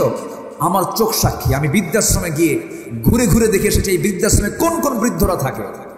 যে কিছু পরিবারের এই মুরব্বী লোকদের কাছে আমি প্রশ্ন করলাম। এক মুরব্বীকে বললাম, কি বলে, ঢাকার গাজীপুরের কাবাসিয়াতে, মুরব্বী আপনি এই জায়গায় কেন? তো বললেন উনি, বাবা আমাকে এখানে আমার এক ছেলে রেখে গেছে। ছেলে কি করে? কি ছেলে বড় ডাক্তার। বললাম, ছেলে ডাক্তার? আপনি তাকে ডাক্তারি বাস করিয়েছেন, আপনি এখানে কেন? বাবা খুব ব্যস্ত, ওরা আমাকে সময় দিতে পারে না, আমার খোঁজ খবর নিতে পারে না, এই জন্য এখানে থুয়ে গেছে। তাহলে যে শিক্ষার ভিতর দিয়ে ডাক্তার পিতামাতার হক আদায়ের করার শিক্ষা শিখলো না, ওই শিক্ষার মুখে আমরা থুতু মারি। আসতে বলবেন না, জোরে বলুন ঠিক কিনা? তাহলে শিক্ষা দেওয়ার পরে সন্তান কথা শুনবে না, এটা আমি বিশ্বাস করি না। আপনি পৃথিবীর একটা বৃদ্ধাশ্রমে দেখাতে পারবেন না যে কোন আলেমের বাবা বৃদ্ধাশ্রমে আছে, কোন হাফেজের বাবা বৃদ্ধাশ্রমে আছে। আপনি একটা বাবাকে দেখাতে পারবেন না, কারণ ওই সন্তান শিখেছে অকুর রব্বির হামহুমা কামা রাব্বায়ানি সাগীরা। শুধু পিতামাতার হক আমরা শুনি, কিন্তু পিতামাতার হক কেমনে আদায় করতে হয়, এটা যে আদায় করা ফরজ, এই জ্ঞান সন্তানকে না দিয়ে আপনার সন্তানকে বুঝাবেন কেমনে? এই জন্য সন্তানকে এই শিক্ষা দেওয়ার দরকার আছে না নাই? প্রত্যেক পিতাকে, প্রত্যেক মাতাকে আমার আজকে পরামর্শ হলো, আপনার সন্তান যেদিন পৃথিবীতে আসবে অথবা এসেছে, সঙ্গে সঙ্গে নিয়ত করতে হবে আপনার সন্তানের হাতে আগে এই গাইডলাইন তুলে দেন। 30 পারা কোরআন আপনার সন্তানের হাতে তুলে দেন। আল্লাহওয়ালা বানান, টাকাওয়ালা বানানোর দরকার নাই। শুধু টাকাওয়ালা বানাবেন, বুড়াকালে আপনি আপনার সন্তানকে দেখে ভয় পাবেন। আর আল্লাহওয়ালা বানাবেন, বুড়াকালে আপনার সন্তান আপনাকে দেখে ভয় পাবে। কথা ক্লিয়ার? আল্লাহ তুমি সবাইকে বোঝার তৌফিক দাও। আজান হয়েছে আরো আগে, আমি আর সময়টা না বাড়িয়ে যতটুকুন হয়েছে আমরা বলি আলহামদুলিল্লাহ, জোরে বলি আলহামদুলিল্লাহ। আমি সবাইকে ধন্যবাদ জানাচ্ছি। আমরা সবাই দোয়ার দিকে যাব, এখানে আজান হবে মোনাজাতের পর। সবাই আজানে নামাজে শামিল হব না ইনশাআল্লাহ? আমি সবার কিছু উদাত্ত আহ্বান জানাবো। এখানে এটা মসজিদ নাকি? মসজিদে অজুর জায়গা আছে, মোনাজাতের পর অজুর জন্য একটু সময় দেওয়া হবে। আমরা বাকি দোয়ার পরে আমরা সবাই একটা বৃহৎ জামাতে এখানে শামিল হব, এই আশাবাদ কামনা করে আমি আমার কথা এখানে শেষ করছি। সুবহানাকাল্লাহি ওয়া বিহামদিকা আশহাদু আল্লা ইলাহা ইল্লা আনতা আস্তাগফিরুকা ওয়া আতুবু ইলাইক। আমরা আল্লাহর কাছে চাবো, আসুন আমরা কায়েমন বাক্যে আমরা আল্লাহর কাছে চাই, আল্লাহ যেন আমাদের গুনাহগুলোকে মাফ করে দেন। মোহতারাম আপনি দোয়া করেন। ইমাম সাহেব আমি দোয়া করব। আল্লাহুম্মা আমিন। রব্বানা যালামনা أنفسنا وإن لم تغفر لنا وترحمنا لنكونن من الخاسرين। মিষ্টি বিকেল গোথলে বেলা হাজারো মুসলমান নরনারীকে নিয়ে তোমার কালাম থেকে কিছু কথা বলেছি। গুনার বোঝা মাথায় নিয়ে কাঙ্গাল ফিকারের মতো দুটো হাত পেতেছি। আল্লাহ গুনার দিকে নজর দিও না, বান্দা মনে করে তামাম জীবনের গুনাহগুলোকে মাফ করে দাও। জনম দুঃখিনী মা, জনম দুঃখী বাপ জান যারা চলে গেলেন, কবরগুলোকে জান্নাতের টুকরা বানায়া দাও। আব্বা আম্মার জন্য কি দোয়া তাও শিখিয়ে দিয়েছো, রব্বির হামহুমা কামা রব্বায়ানি সগীরা। আল্লাহ তাআলা বিশেষ করে এই মাহফিলের আয়োজন যারা করলেন, শোনার জন্য দূর দূরান্ত থেকে যারা আসলেন, বিনিময়ে কিয়ামতের কঠিন ময়দান যেদিন কেউ কাউকে চিনবে না, এমনকি মা সন্তানকে পর্যন্ত স্বীকার করে বসবে, যেদিন মানুষ কাঁদতে কাঁদতে চোখের পানিগুলো ফুরে যাবে, চোখ থেকে রক্ত বের হওয়া শুরু হয়ে যাবে, সেই কঠিন মুসিবতের দিন এই মাহফিল সবার জন্য নাজাতের মাধ্যম তুমি আল্লাহ বানাইয়া দিও। আল্লাহ তাআলা এই দুনিয়া থেকে একদিন বিদায় নেব রে আল্লাহ, মূর্তি যখন হবে তুমি আল্লাহ শহীদি মওত তুমি আল্লাহ জুটাইয়া দিও।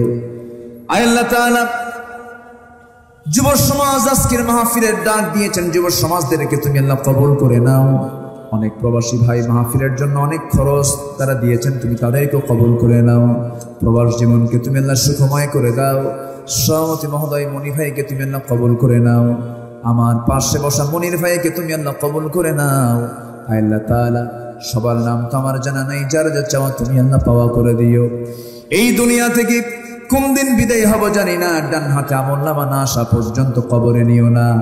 এই পৃথিবীতে আসার তো সিরিয়াল ছিল, যাওয়ার তো কোনো সিরিয়াল নাই। আল্লাহ তাআলা মেহেরবানি করে ডান হাতে আমলনামা না আসা পর্যন্ত কবরে নিবা না। আল্লাহ তাআলা চেয়ারম্যান মহোদয় দোয়া চেয়েছেন, তুমি আল্লাহ তাকেও কবুল করে নাও। আল্লাহ তাআলা গোটা দুনিয়ার মুসলিম উম্মার জন্য দোয়া করি, ও আল্লাহ তোমার খায়বি মদদ নাসিল করো। গোটা বিশ্ব মুসলিম উম্মার জন্য ওমরের মতো, আবু বকরের মতো একটা নেতা তুমি আল্লাহ পাঠাইয়া দাও। আল্লাহ তাআলা এই দুনিয়াতে আসার তো সিরিয়াল ছিল, যাওয়ার তো কোনো সিরিয়াল নাই। কোন দিন মরবো জানি না, তবে যেদিন মরবো টান মেরে ঘর থেকে বের করে দেবে, জীবনের শেষ গোসলটা করাইয়া দেবে। আমাকে কাপড় চোপড়গুলো খুলে নিয়া, সেলাইওয়ালা কাপড়গুলো কেচি দিয়ে কেটে নিয়া আমাকে এমন জামা পরাইয়া দেবে যেই জামার সেলাই নাই, পকেট নাই, বোতাম নাই, মাথায় বাঁধন পায়ে বাঁধন দিয়া দিয়ে রে কবরের দিকে নিয়ে চলে যাবে। কবরে শোয়া দেবে, বাঁশ চাপা দেবে, মাটি চাপা দেবে। ওই যে বিদায় দিয়ে আসবে, আর কোনোদিন কেউ খোঁজ নিতে যাবে না রে। ও আল্লাহ, এই দুনিয়াতে আরামের জন্য কত সুন্দর ঘর ছিল, এসি শীততাপ নিয়ন্ত্রিত কত নিয়ম কানুন ছিল, কত খাবার খেয়েছি, সব কিছু বন্ধ হয়ে যাবে, কবরে রেখে আসবো। ওই যে বিদায় দিয়ে দেবে, আর কোনোদিন কেউ খোঁজ নেওয়ার জন্য আর কেউ যাবে না রে। 24 ঘন্টা যাবে না, মাথার চুলে শ্যাম্পু দিলাম, চুলগুলো খসে খসে পড়বে। 3 দিন যাবে না, চামড়াগুলো গলে গলে পোকার পেটের খাবার হয়ে যাবে। 7 দিন যাবে না, 7 দিনের ব্যবধানে দেখা যাবে আমার পেটের নাড়ি ভুঁড়িগুলো সব চোখ মুখ কান নাক দিয়ে বের হওয়া শুরু হয়ে গেছে, কিম্বুত কিমাকার চেহারা হয়ে যাবে। 3 মাস পর দেখা যাবে কবর খুঁড়ে কয়েকটা হাড় ছাড়া কিচ্ছু নাই রে আল্লাহ। ও আল্লাহ, সে অন্তিম সময় যখন চলে আসবে, জবানে জারি করে দিও লা ইলাহা ইল্লাল্লাহু মুহাম্মাদুর রাসূলুল্লাহ। আসসালামু আলাইকুম ওয়া রাহমাতুল্লাহি ওয়া বারাকাতুহু।